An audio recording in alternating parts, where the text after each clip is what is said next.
ஆதிக்க சக்திகளின் பிடியில் இருந்த கேபிள் தொழில் என்ன மாதிரியான பிரச்சனைகளை சந்தித்து வந்திருக்கிறது திரும்பி பார்க்கலாம்.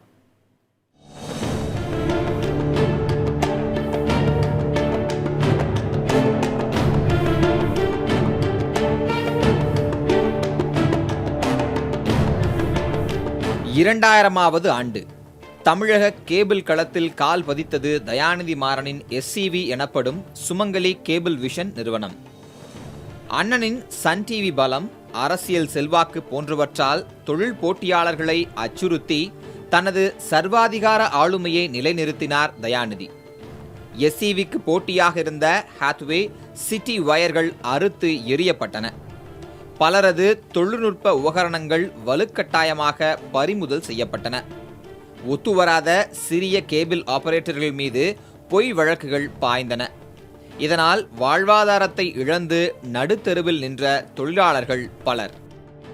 அரசு கேபிள் 2011 செப்டம்பர் 2ஆம் தேதி துவங்கக்கூடிய அந்த காலகட்டத்திற்கு முன்பாக கேபிள் டிவி தொழில் என்பது யார் கட்டுப்பாட்டாரை நடத்த வேண்டும் என்று தீர்மானிக்கக்கூடிய ஒரு சக்தியாக சன் குழுமம் இருந்தது.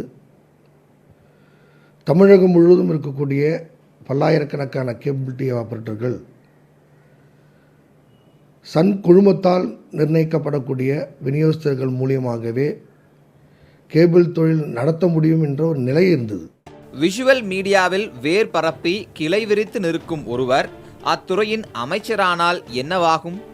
அச்சப்பட்டபடியே அதுவும் நடந்தது.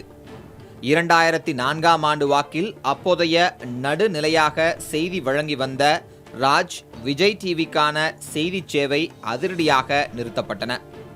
யார் எந்த சேனலை பார்க்க வேண்டும் என்பதை தீர்மானிக்கும் மையமாக இருந்தது சன் குழுமம். அவர்கள் வழங்கும் சேனலை மட்டுமே மக்கள் பார்க்க வேண்டும் என்ற நிலை இருந்து வந்தது.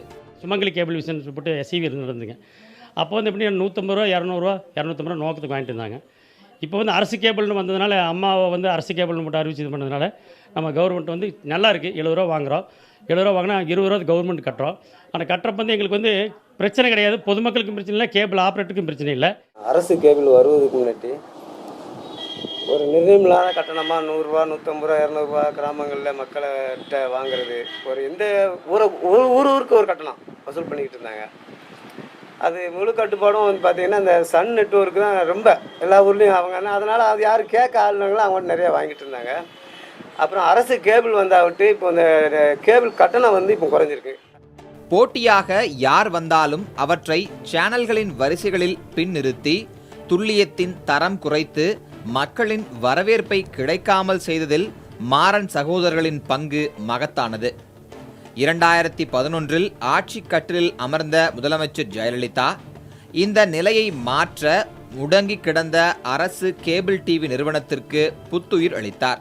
அதன் பயனே இன்று 70 ரூபாய் கட்டணத்தில் 100க்கும் மேற்பட்ட சேனல்களை எந்தவித நிர்பந்தமும் இல்லாமல் மக்கள் கண்டுகளிக்கின்றனர். தனியாரில் இருக்கும்போது 130 ரூபா வாங்கினாங்க, சேனல் கம்மியாக தான் தெரிஞ்சிச்சு. அரசு இப்போ வழங்குது 70 ரூபாய்க்கு நிறைய சேனல் தெரியுது, நல்லா இருக்குது. கேபிள் டிவி நடத்திட்டு இருக்கும்போது எல்லா தமிழ்நாடு பொருளும் எல்லா பக்கமுமே வந்து ரொம்ப அவங்களால ரொம்ப இடைஞ்சல். கேபிள் டிவி நடத்திருக்கவங்களுக்கு அதனால் வசூல் பண்ண முடியாமல் நிறைய பேர் குடும்பமே சீரழிஞ்சு போச்சு அதனால்.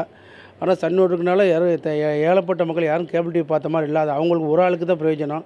அது நடத்தின யாருக்குமே சன் டிவியோட லிங்க் வாங்கி நடத்தின யாருக்குமே எந்த பிரயோஜனமும் இல்லை. அதனால் இப்போ வந்து அம்மா ஆட்சியில் வந்து கேபிள் டிவி அரசு கேபிள் டிவி ஆக்குனது ரொம்ப ஏழைத்தர மக்கள் கொஞ்சம் ஒரு சந்தோஷமாக, எல்லாருக்கும் நல்ல சந்தோஷமாக இருக்குது. தனியார் கேபிள் நிறுவன உரிமையாளர்கள்ட்ட இருந்து மக்கள் கனெக்ஷன் வாங்கணும். அப்படி வாங்கும்போது அந்த தனியார் கனெக்ஷன் உரிமையாளர்களை பல்வேறு தனியார் நிறுவனங்கள், அதாவது தொலைக்காட்சி ஒளிபரப்பு பண்ணக்கூடிய மிகப்பெரிய தனியார் நிறுவனங்கள் அவர்களது சேனல்களை வலுக்கட்டாயமாக மக்களை பார்க்க வைப்பதற்காக திணிக்கப்பட்டாங்க. அவங்க எதை ஒளிபரப்புறாங்களோ அதைத்தான் வந்து பொதுமக்கள் பார்க்க வேண்டிய ஒரு சூழல் என்பது இருந்தது. அதிக கட்டணம் வசூலித்து ஆண்டுக்கு 500 கோடி ரூபாய் வீதம், ஏறத்தாழ 5000 கோடி ரூபாய் வரை மக்களின் பணம் கொள்ளை கும்பலால் சுரண்டப்பட்டுள்ளது. அதனை அவர்கள் திரும்ப ஒப்படைக்க வேண்டும் என்ற கோரிக்கை வலுத்து வருகிறது. கொடுக்க முன் வரவில்லை எனில் அரசே பறிமுதல் செய்யவும் தயங்கக்கூடாது என்றும் அனைத்து தரப்பினராலும் வலியுறுத்தப்படுகிறது.